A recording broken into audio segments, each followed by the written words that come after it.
Cancer healer centre, a new beginning. शिवसेनेच्या दोन्ही पक्षाच्या कार्यकर्त्यांचं दीनानाथ मंगेशकर रुग्णालयाबाहेर आंदोलन, रुग्णालयाबाहेर चिल्लर फेकत शिवसेना आक्रमक। तनिषा भिसे मृत्यू प्रकरणानंतर दीनानाथ मंगेशकर रुग्णालयाची 4 सदस्यीय समिती चौकशी करणार, समिती रुग्णालयाची आज पाहणी करणार। दीनानाथ मंगेशकर रुग्णालयासमोर पोलीस बंदोबस्त तैनात। आमदार अमित गोरखेंचे पीए सुशांत भिसेंच्या गर्भवती पत्नीचा मृत्यू, दीनानाथ मंगेशकर रुग्णालयाच्या मुजोरीमुळे मृत्यू। गोरखेंचा आरोप, रुग्णाला ऍडमिट करण्यासाठी 10 लाख रुपयांची मागणी केलेलं पत्र TV9 मराठीच्या हाती। दीनानाथ मंगेशकर हॉस्पिटलला वार्षिक 1 रुपया भाडेपट्ट्यानं राज्य सरकारकडून जमीन, एवढं सगळं दिल्यावर सुद्धा हे रुग्णालय मुख्यमंत्री कार्यालयाला जुमानत नाही, जितेंद्र आव्हाडांची टीका।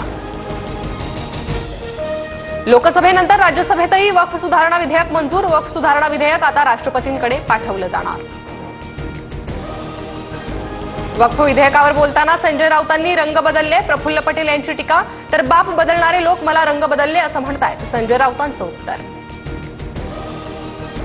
प्रत्येकाच्या प्रतिष्ठेला प्राधान्य देण्यासाठी वचनबद्ध, कायदे पारदर्शकता वाढवतील आणि लोकांच्या हक्कांचं संरक्षण होईल, वक्फ सुधारणा विधेयकाच्या मंजुरीनंतर मोदींची पहिली प्रतिक्रिया।